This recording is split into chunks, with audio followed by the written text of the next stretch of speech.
যেটি বলছিলাম যে দুর্নীতি অনিয়ম নিয়ে তুমুল সমালোচনার মুখে শেষ পর্যন্ত টিউলিপ সিদ্দিকী পদত্যাগে বাধ্য হয়েছেন। এই বিষয়ে কথা বলতে আমাদের সাথে যুক্ত হচ্ছেন লন্ডন থেকে লিপটন কুমার দাস। আমরা যাচ্ছি তার কাছে।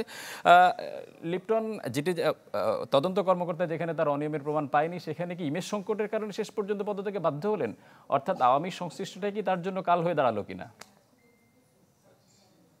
ফারুক, যেমনটি আপনি বলছিলেন, ইমেজ সংকট তো একটু আছেই। তার মধ্যে যখন থেকেই টিউলিপের বিরুদ্ধে বাংলাদেশ থেকে এবং যুক্তরাজ্যের বিভিন্ন দৈনিকে সংবাদ হতে থাকে, তখন থেকেই কিন্তু লেবারের মধ্যেও অর্থাৎ আহ, টিউলিপের যে দল লেবার পার্টি, তাদের মধ্যেও একটা অস্বস্তি ছিল।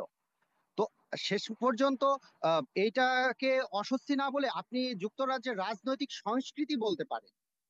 আপনি জানেন, গত 5 বছরের মধ্যে যুক্তরাজ্যে কিন্তু 5 জন, অর্থাৎ 5.5 বছরের মধ্যে 5 জন প্রধানমন্ত্রী পরিবর্তন হয়েছে।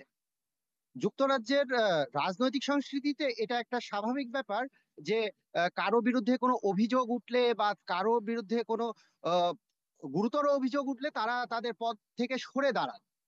তো আমরা যেটা দেখেছি, যখনই যুক্তরাজ্যের প্রভাবশালী দৈনিকগুলোতে তার বিরুদ্ধে অভিযোগ ওঠা শুরু করেছে, তখনই কিন্তু টিউলিপ নিজের সম্পর্কে যে অভিযোগগুলো উঠেছে সেটা তদন্তের জন্য স্যার কেয়ার স্টারমারের যে বিশেষ উপদেষ্টা রয়েছেন ম্যাগনাস, তার কাছে তিনি আবেদন করেছিলেন এবং তার বিরুদ্ধে যে অভিযোগগুলো উঠেছিল সেই সম্পর্কিত ডকুমেন্টস গুলা তিনি তার কাছে জমা দিয়েছিলেন।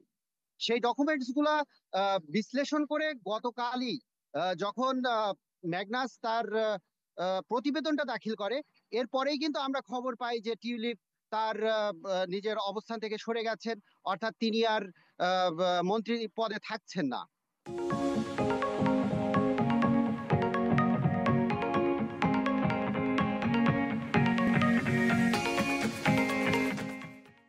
কিন্তু একটা বিষয় এখানে উল্লেখ করতে চাই, আহ, টিউলিপের সাথে কিন্তু স্টারমারের একটা ঘনিষ্ঠ সম্পর্ক। আপনি জানেন, 2015 সালে দুইজনই কিন্তু পার্লামেন্ট সদস্য হিসেবে যুক্তরাজ্যে রাজনৈতিক ক্যারিয়ার, মানে রাজনৈতিকভাবে তারা সামনে এসেছেন দুইজনই 2015 সালে। এছাড়া তাদের যে কনস্টিটিউশন, তাদের যে আসন, সংসদীয় আসন, এটাও কিন্তু পাশাপাশি। আপনি দেখবেন টিউলিপ যখন তার পদত্যাগপত্র জমা দিয়েছেন, স্টারমার বলেছেন যে তার জন্য এখনো দরজা খোলা। আমি এই ঘটনার পর লেবার পার্টির কয়েকজন নেতার সাথে কথা বলার চেষ্টা করেছি, কনজারভেটিভ পার্টির কয়েকজনের সাথে কথা বলেছি। কনজারভেটিভ পার্টি কিন্তু বলছে এই সিদ্ধান্ত আহ, আরেকটু আগে নিলে ভালো হতো। এরই মধ্যে কনজারভেটিভ পার্টির নেতাও সেটা বলেছেন যে টিউলিপকে সরাতে আসলে দেরি হয়ে গেছে।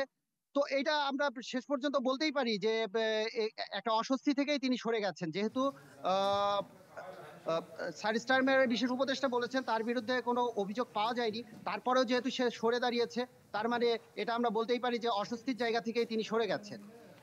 লিপটন, ফারুক। আপনাকে অসংখ্য ধন্যবাদ। দর্শক, টিউলিপ সিদ্দিকীর পদত্যাগের বিষয় নিয়ে লন্ডন থেকে যুক্ত ছিলেন লিপটন কুমার দাস।